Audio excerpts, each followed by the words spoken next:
At Let's Tell Their Story, we'd like to advise that some content may contain rape, domestic violence, sexual assault, child abuse, child abduction, and murder. Not all content is suitable for all audiences. Please be advised while listening. Thank you.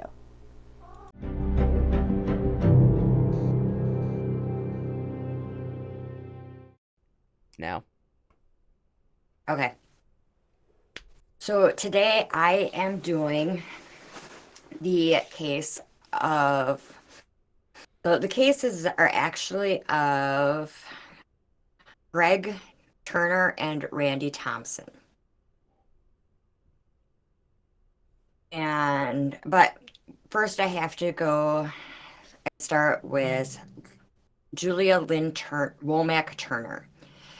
And she was known as Lynn. She went by her middle name because they all did that in the 60s and 70s. I don't know. In 1960s and 70s, not the 18s, as last week's. This is so weird when you're recording like this. Yeah. But Lynn was born July 1968 and was adopted by the Womack family right after she was born. And when Lynn was about 5 years old, her adopted mother, Helen Womack, and her adopted father divorced, but I could not get a name for her adopted father. And shortly after, Helen remarried a man named D.L. Gregory. Lynn and D.L. did not get along at all. As a teenager, Lynn suffered from substance abuse and eventually had to go to a clinic in Atlanta. That T throws you off because I want to see Atlanta for her drug abuse. And I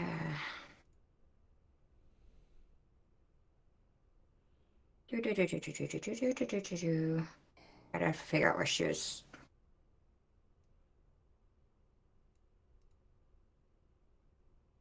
All right, I can't remember. This is going to be a really choppy job of mine because my notes are not that great, and I was doing research at 2:00 this morning.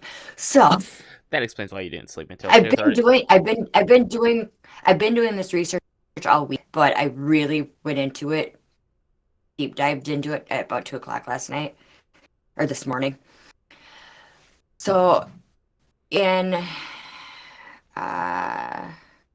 the early 1990s, Lynn was a 911 operator for Cobb County in Georgia. She wanted to become a police officer, but she failed the psychological exam. Psychology. The psychological. That's sort of words are hard. At least for the one I'm doing, I know all the words for them. Okay. Anyway, she failed the psychological exam. And it just now hit me on, yeah. Well, while she is a 911 dispatcher, she meets a man named Glenn Turner, who is actually Maurice Glenn Turner, who also went by his middle name. Man, I don't get this whole going by your middle name thing. It's actually, that'd be weird for my little brother going by Miles. I was gonna say it would be weird for me, but then I realized my middle name is actually more common than my first name. But then little brother's middle name is the only way I can remember one other kid's name whose name is Lane. That's how I remember this kid's name. It's because of your brother's middle name being like Miles. Anyway, so she meets Glenn at some party or whatnot. Glenn was known to be a ladies' man, but not the women would. He was never really in a serious relationship, but he'd always be friends with women until he meets Lynn at this party, and she's just head over heels for Glenn. And her Glenn's brother and sister described Glenn as a big teddy bear and just a good-hearted guy. I mean, even his co-worker Mike Archer said, "Great guy," and whatnot. So after 2 years of the two of them being together, he proposes and they get married in August of 1992. And shortly after they get married, Lynn stops, or she quits work. She leaves her job. But she is a spender. Like, she spends over what they're making. Glenn, being the man he was, went out and got a second job at a gas station along with his job as a motorcycle police officer in Cobb County, because he had a fascination about motorcycles, so he took his love of motorcycles and turned it into a career. And since Lynn was overspending beyond their means, he took on another job as a gas station to support both of them. Well, it didn't take long, and they started having problems in their marriage. And Glenn was not happy. Like, after they got married and like 9 months, he was complaining to his coworkers that they'd only been intimate twice since they got married. And which, yeah, I guess that's quite that, yeah. Anyway, and Lynn, not only with her overspending, but she got really controlling. And like to the point, like he couldn't have his nights out with his buddies anymore and whatnot. He missed his single life and he wanted it back. And after 18 months of marriage, Glenn had made arrangements to get divorced, and he was going to go and live with his dad. So the week prior to him going to move with his dad, he gets sick with flu-like symptoms. He's throwing up, he's running a fever, he's got the chills, he's got diarrhea. There better be no Lime Jello.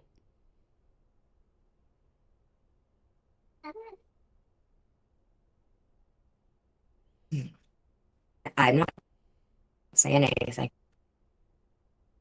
And so he eventually goes into the hospital, and they treat him for dehydration and whatnot. Comes back home, and he starts feeling a little better after he comes back from the hospital. Oh, the next day, Lynn, she's been home caring for him and whatnot, and she goes to run some errands because she hasn't done that. She comes back home and she finds Glenn has passed away. And she calls the family and she's like, not hysterical.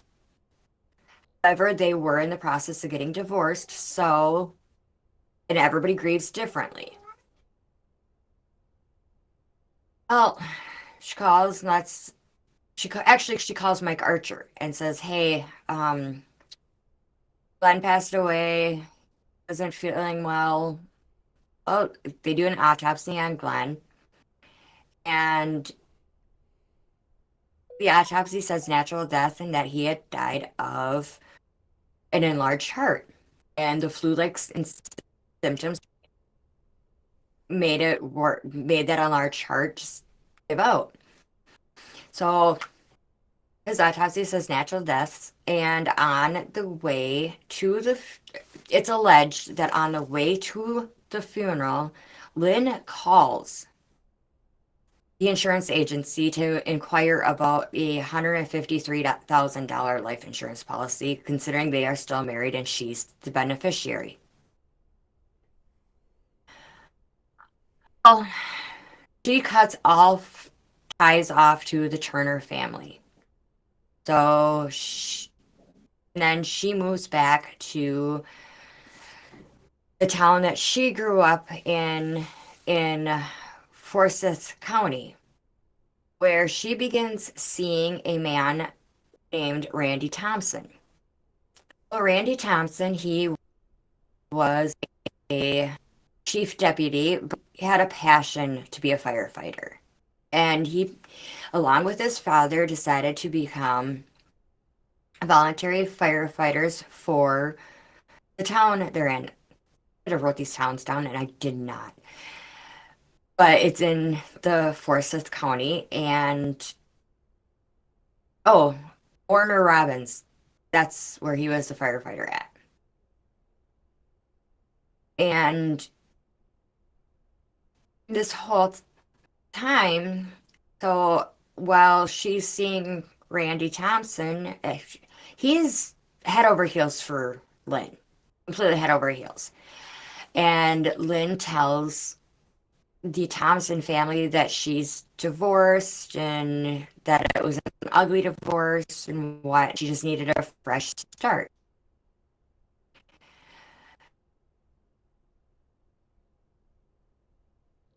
Uh, Glenn, oh, Glenn passed on oh, March 3rd in 1995.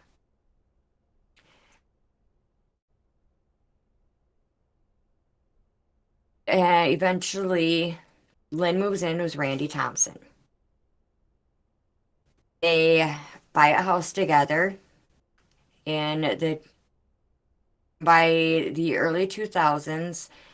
They had had a daughter and a son. And Randy had already had a child previous with a previous marriage. He was kind of down on his luck and he was just glad to have Lynn in his life. Well,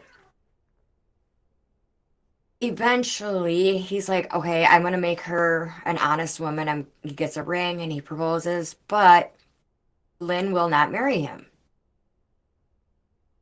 Which everybody kind of found kind of odd, but when you look at it, she was getting a pension from Greg's death to being an officer.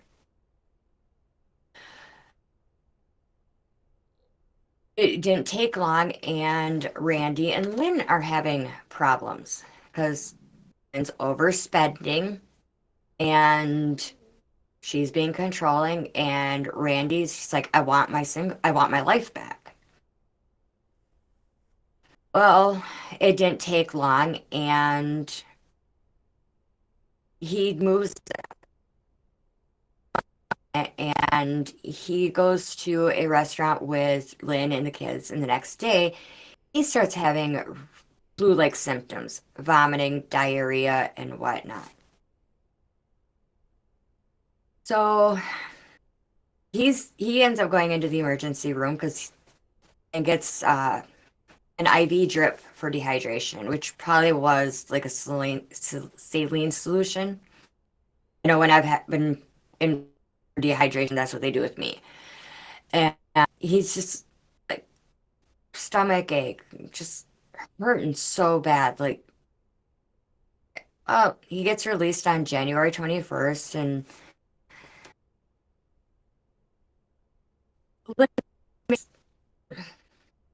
so sources that I've found and like the autopsy stuff the stomach contents don't add up. So I'm gonna go off of what adds up rather than the sources. Lynn and Randy go to a restaurant. They have, obviously, like I just said. The next day, so Lynn brings him some Jello. No. Oh, No. I knew you did. I told you weren't gonna like me. Just no. Now I was thinking it might have been this case. No. But the stomach contents in Greg's autopsy was Jello. So it's hard to, and then it's supposed that the stomach contents in Randy's were sweet tea. Well, she ends up calling and asking about his insurance because apparently in Georgia this was 6 years after Greg had passed away. It is Greg, right? Yeah. Yeah. Okay. She calls about the life insurance. Well, with all this Lynn's overspending and Randy having to move out, he lapsed on paying the premiums, so there was no life insurance for her. So eventually, the Thompson family has an autopsy done on him because Greg was 31 and Randy was 32, completely healthy men in their early 30s. Autopsy's done, and his autopsy says cardiac basically an enlarged heart. It's a really long word that starts with D, and I'm not going to even try and say it. And dysrhythmia, cardiac dysrhythmia, brain, everything all together. Yay. Basically, heart. So, the Thompson family, they're 45 minutes north of the Turner family. They don't know the Turner family. The Turner family doesn't know the Thompson family. So the cardiac dysrhythmia, okay, it's just a natural death. The Thompson family doesn't think anything of it. However, Kathy Turner, Greg's mom, sees Randy's obituary and notices a common link. There's Lynn. Is in the common link here. So she reaches out to a reporter named Jane Hansen. And I thought this was going to be my short case. So she explains to Jane, and Jane looks at Jane's been a reporter for many. Why is my cat biting me? She's been a reporter for many years, so she's seen many autopsies. So Kathy and Greg's younger brother, James, go meet with Jane at the Big Chicken, the restaurant out in the open. And Jane's like, I don't really see anything that could make this a suspicion. So Kathy explains the whole thing with Randy Thompson, and Jane reaches out to the Thompson family, but it's only about 2 months after Randy Thompson has passed away. The Thompson family refuses to talk to Jane. About 8 to 10 months later, Jane gets a call from the Thompson attorney saying they're ready to talk. Mine's being a good boy. Oh, I just rolled over her tail. Oh, poor baby. And She's fine. So, like, yeah, he had something about crystal-like substance in his kidneys. Well, Jane reached out to autopsy friends, and she's like, hey, just out of curiosity, what would cause this? And he's like, well, ethylene glycol would cause a crystallization of the kidneys. All right. So she goes back to the Turner family and says, well, this is what this guy says, blah, blah, blah, blah, and whatnot. And so they still had a sample of Greg Turner's kidneys. They find identical crystal-like substances in his kidneys. To confirm, they need to do an exhumation of Greg's body. Well, Kathy Turner, the mother, had already come to terms with Greg's death. And she had asked, hey, if you guys are doing this, just make sure I'm not in town when you exhume the body. Fair enough. But the little brother, James, he watched on top of the hill as they were exhuming his brother's body. Oh, they do another autopsy. I don't know if it was they did samples on his organs. Everything came back identical to Randy Thompson. Oh, as this investigation's going on, Mike Archer, Glenn Turner's co-worker, he suspected Lynn of these deaths as soon as he found out about Randy's, because even though they're 45 minutes apart, firefighters, police officers, they're all going to have common buddies and whatnot. And I have my eyeliner. Okay. Look, the sun's beating just right that it looks like I got a black eye, and I don't. Anyway, so Lynn could have almost gotten away with this, with her being a former 911 operator. She had told the her family before he passed that he was hallucinating and that he was trying to like fly off from what it looks like, their house looks like it's like one of those split levels that has a like a deck on the upper level, where like the downstairs wouldn't be considered a basement. It'd be more like a walkout basement kind of thing, that he was allegedly he wanted to fly off that. And with her former experience as a 911 operator, she was able to talk him down. Well, in both cases, blood tests had determined the ethylene glycol in both systems. Well, eventually the police discovered that before Glenn's death, Lynn had visited an animal shelter and inquired about how they euthanized their animals. And she wanted to buy the euthanization stuff. Well, the person there is like, we don't sell that, and we just call it the purple juice. With the crime scene photos in Glenn Turner's death, there was a photograph of the garage where there was a visible bottle of antifreeze.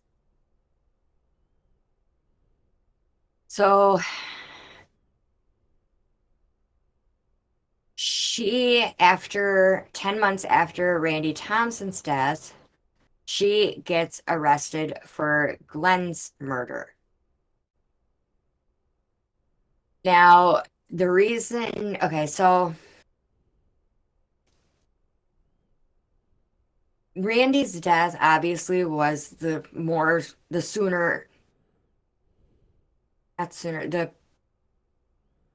recent death. So you would think, okay, they're going to try and convict her of Randy's death first and then go back into Glenn's. Well, that wasn't going to work, because when Randy and Lynn started going downhill, Randy had taken trigger warning for suicide, but he had taken a bunch of prescription pills and then realized what he did and had called his dad and said, hey, I did something stupid. I just took a bunch of pills. And Randy's dad took him to the hospital. So with that, they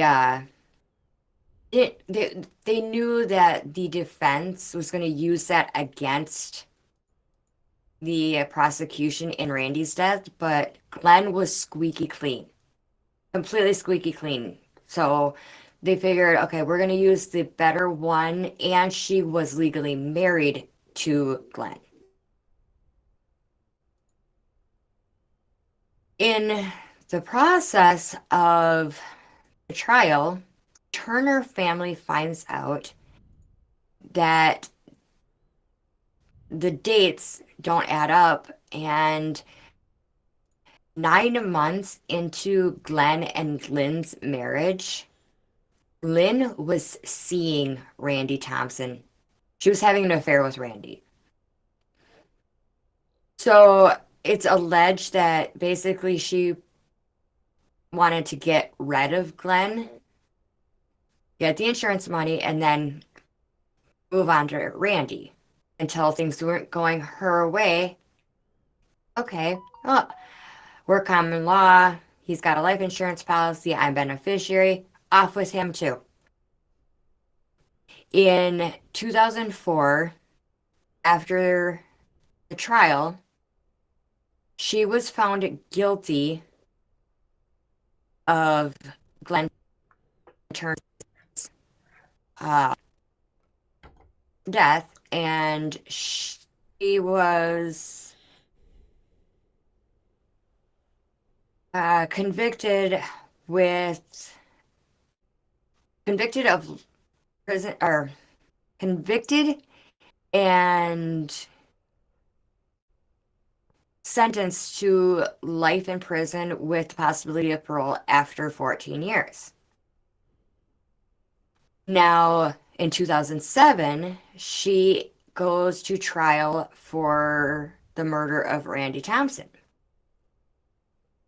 where the state contended that she poisoned both men with antifreeze in their food, one in lime jello and the other in sweet tea. Why does Quentin shake head? I explain this, and why this case is bothering Quentin so much is he was probably, what, 9, 10 years old? Mm-hmm. Oh, you had been older than that. 12. You had to be about 12. Yeah. And my mother, his grandmother, was, and, well, I don't know if she still is, but I know she was really obsessed with the movies, or not movie, but the Oxygen show Snapped, which there's an episode of this on Snapped. Quentin thinks, oh, cool, a murder show. I'm going to watch this. Quentin will never, ever eat Lime Jello if it is not from the store, and he peels the lid off himself because he is scared to death he is going to be murdered by antifreeze that is put in somebody's Lime Jello. Mm-hmm.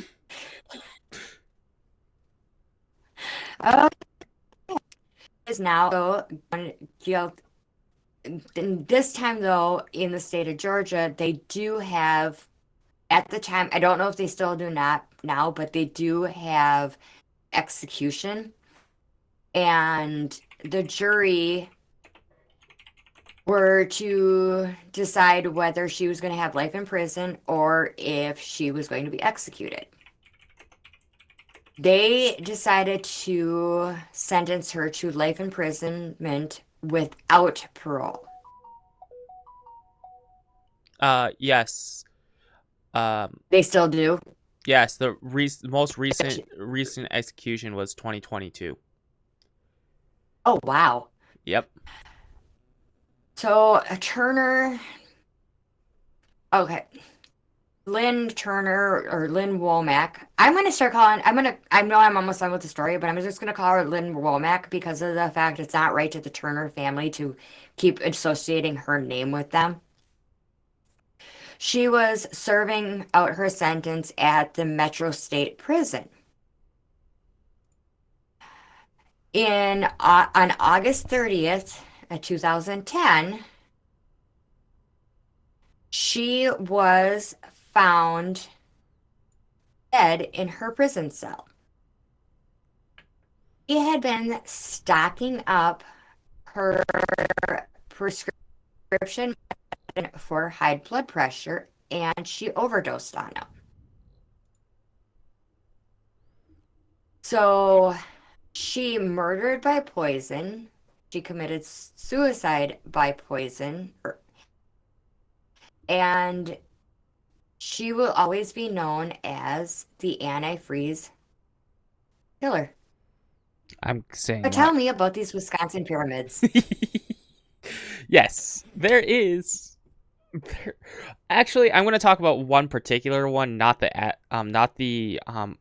ones that most people actually know about in Wisconsin. This is a more hidden one. You're like, wait, there's more than one. I know there's more than one, but I'm just kind of curious which one you're talking about. So the one I am going to talk about is Rock Lake by Lake Mills. So this is near. Never heard of this one. This is near a little outside of Madison, going towards Milwaukee.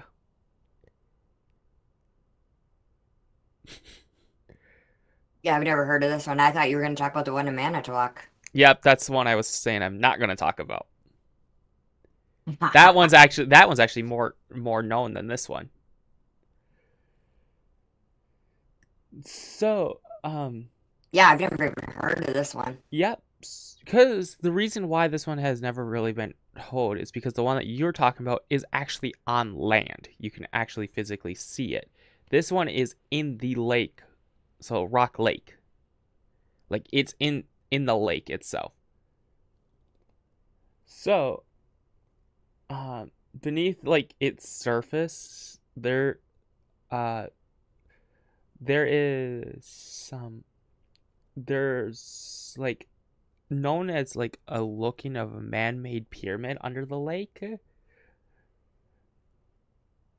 and so, and one of the things that it was built in. But this is where it gets really interesting. So, the Great Pyramids of Egypt were made in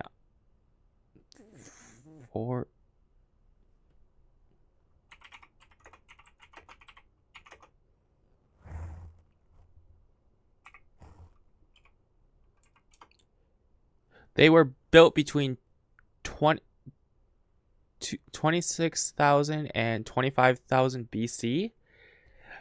So this one... It's not BC anymore. It's BCE because it's before Common Era. Oh, yeah.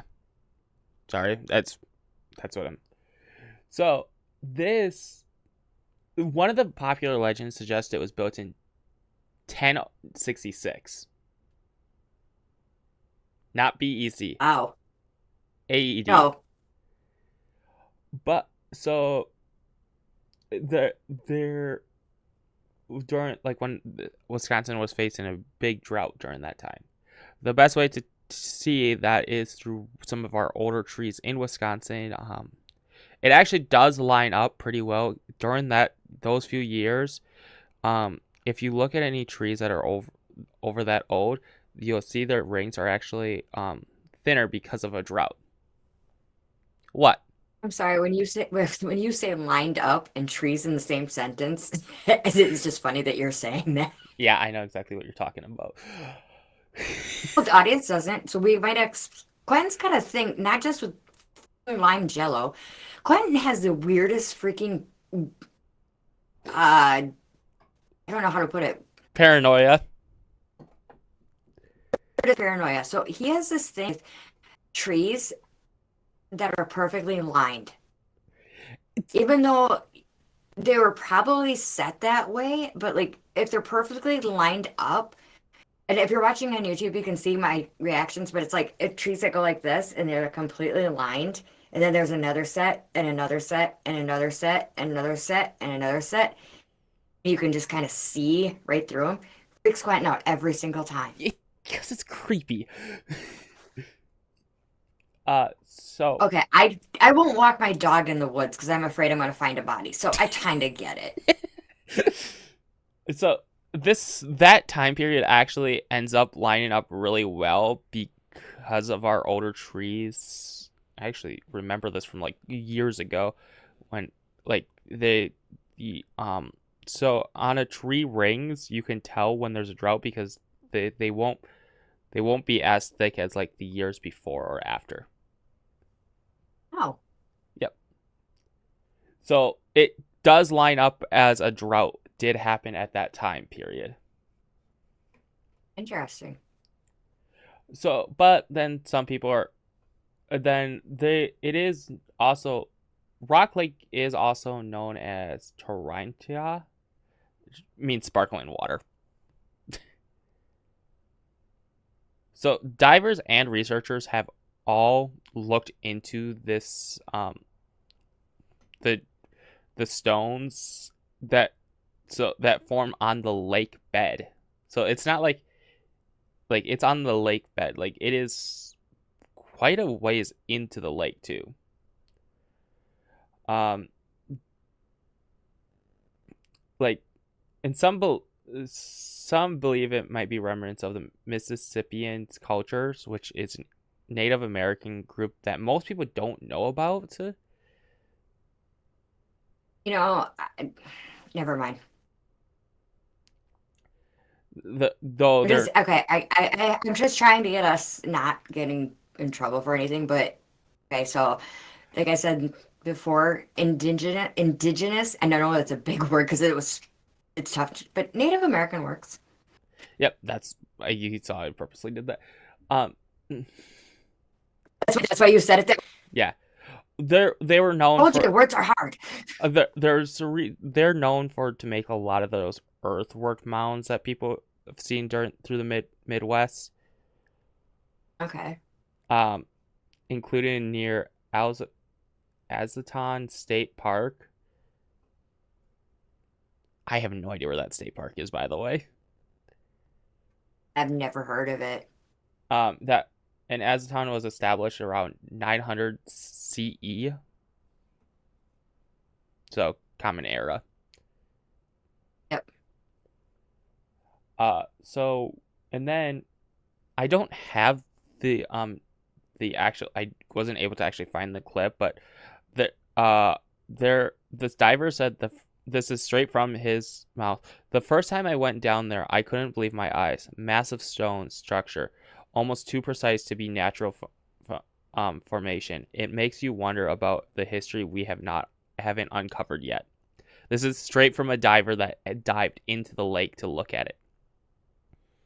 So, if you're wondering, underwater archaeology is in its infancy. It's so in its infancy. It's only been around for 5 years. Underwater Oh archaeology. wow. Then you Yeah. and I might be onto something. With what? Our mermaids. Forgot about the mermaid thing. But conspiracies. We'll get to it sometime in the future. So how? So there's many speculators arguing about that underworld. They are formed by natural rocks, but so are the Great Pyramids. They're made by limestone. Still natural stone. Yeah. They're just not from stone around there.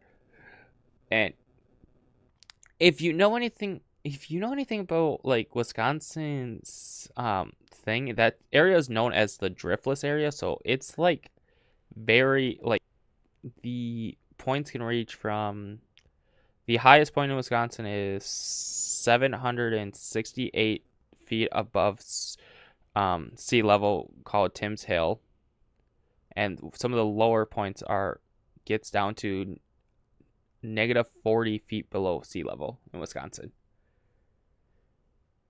I don't you know the saying? Hmm. Anything south of 54 are they're flatlanders. The reason it's called a driftless area because the top of Wisconsin was hit by the glacier when it went through, so it's actually really flat up in the northern parts of Wisconsin. Like a lot flatter than you would expect. You still see hills, but they're not as common down They're not. there. Oh, it's like so when I was younger, I had an aunt, your cousin, uh, that comes to Thanksgiving every year. I don't want to give out any names. But his mom, first time she went down to the La Crosse area, She looked at my uncle and goes, I've never seen mountains before. These are amazing. Here, they were just the bluffs. So, So that gives our idea of what you mean by there's hills on the northern side of Wisconsin, but not like they are on the southern, especially this the this southwest. The south. southern west. Yeah, the So, southwest because the southeast is pretty flat-ish. nah, not really. Yeah, the lake is in the southeast. Still pretty hilly over there too, compared to north. So in like what she was just talking about, you also had one other person do the same thing to you. He's sleeping right now. Oh yeah, my husband. Yes.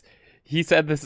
He didn't say the exact same thing. He's like, when I kept saying there were just bumps. Oh no, I took him up to Granddad's Bluff, which is one of the Very pretty sight, by the way. it's a very pretty site in La Crosse, and he had a 2500 crew cab stick shift diesel truck, and I took him up this hill, and it's not just okay, I can call it a hill because it's a hill to me, but I took him up this bluff, and it's the road going up makes trail. It literally looks like you do not want that. You do not want to meet another car coming down. And he said that his truck went in gears that he didn't know it was possible to actually have to hit. Here, I will. I'm seeing if I can. Okay, yep. I'm seeing if I can pull up a photo of it. So, Granddad's. yeah. It's a lot harder to find. Okay. No, I didn't.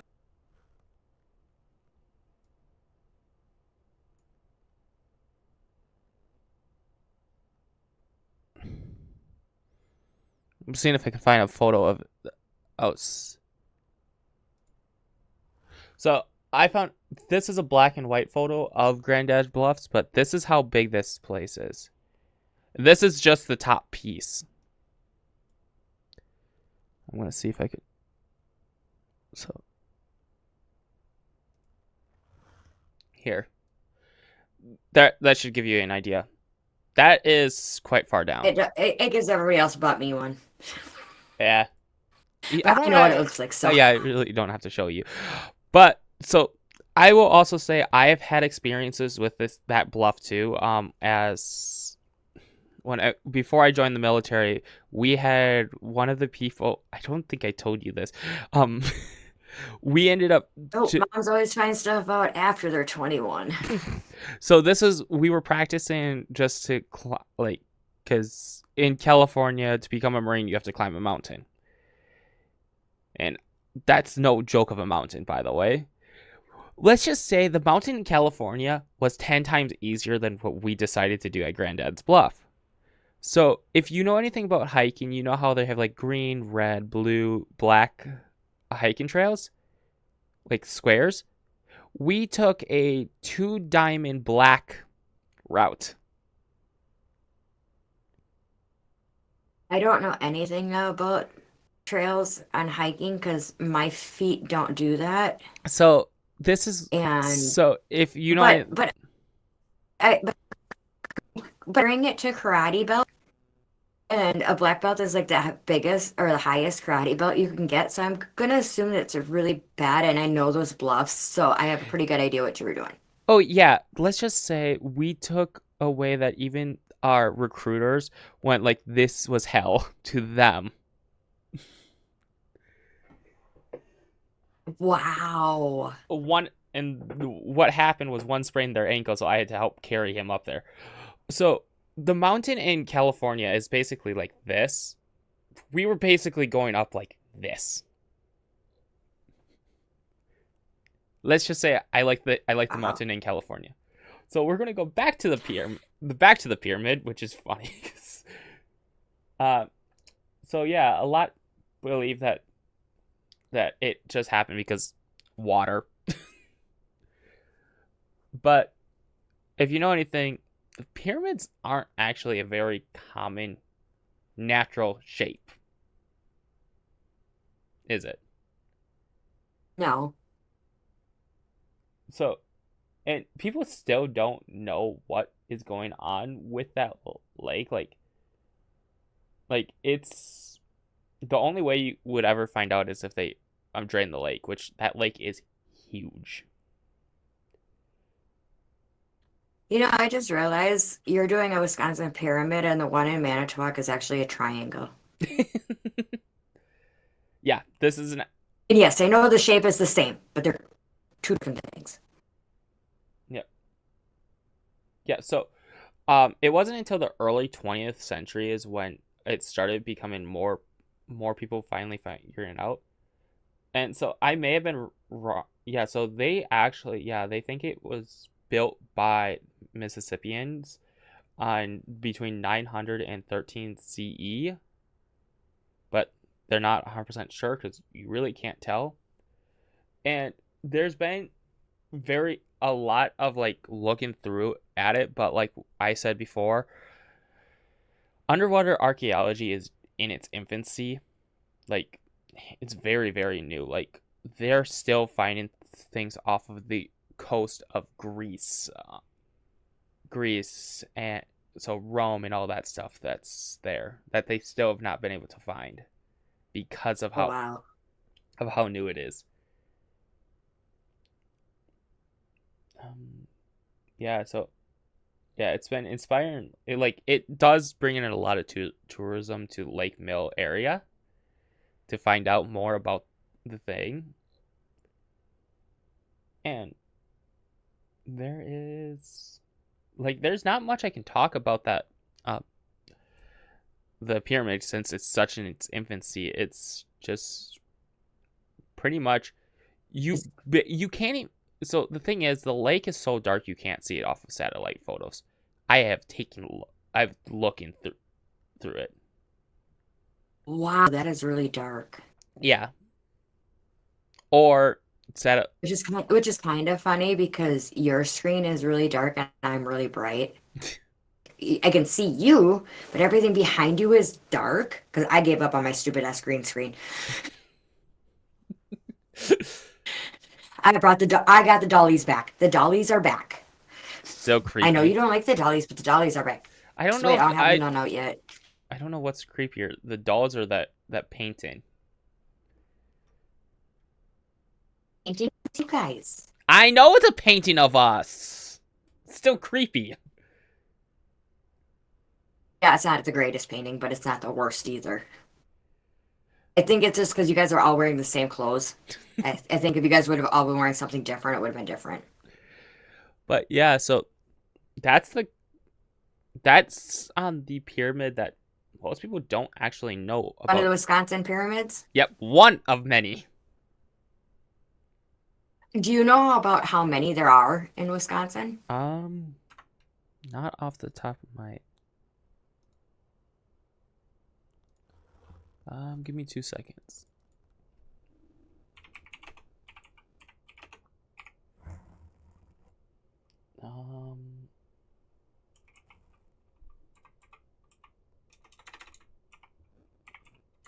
If I can spell.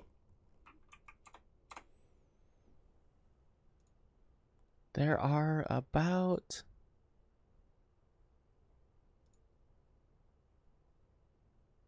It actually does not give me that.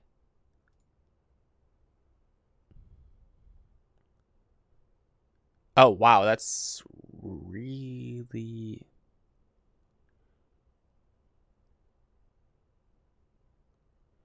Yeah, there's at least a quite. So the thing is, Wisconsin doesn't have like the pyramids that you would see in like Egypt or Mesopotamia. So they're more like like so that's what's really strange about this one is it's more like a Mesoamerican than it is like the normal ancient middle Mississippian village ones. Did you get an answer for that or no? Because I can't find. Because I found the Okay, when it comes, no, from what I found, the one you're talking about is the only pyramid in Wisconsin. Yeah. Okay, Wisconsin. Okay, it says, well, Wisconsin doesn't have pyramids in the Egyptian sense. It does have a significant archaeological site as Telan State Park with reconstructed flat top pyramidal mounds and a stockade representing an ancient Middle Mississippian village. So here's this So bas- not. so- It's not the one so- I. This is the other. This is the one I was not talking about. I was talking about a totally different one. Oh, then we know about two of them. Yes, there's at least two. And then you said there was. Oh no, that's a At shrine. least two. Yes. Yes. So. Oh. Yep. Oh, that's right, because you brought up that state park and said that was where the other one was. Yes. Okay. I need a nap. Then that's everything for. Oh, so that. Do. That is everything we have for you today.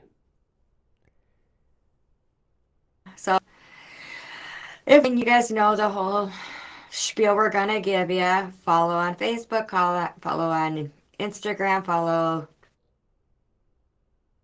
on Discord. If you have stories that you would like to submit, let's tell their story at Gmail.com. gmail.com. Oh my God. It's not email, it's Gmail. I said Gmail.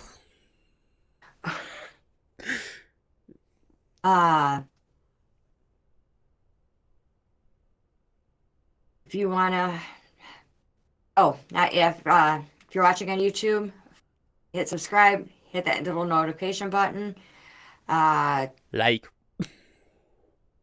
wanna help us out, join the Patreon, and take it away, Quentin. And the Patreon is at Let's Tell Their Story. I'm pretty sure. It's gonna be in the description. I will say that all the links are in the description. So The links are, we're not always so good about the sources, which, okay, that's on me, but we try to get our sources out there as much as possible. But otherwise, you guys stay safe. but keep curious. Curious, you're not gonna get this I right. said curious. I've said. Love you guys. See you guys next week. Bye. Bye.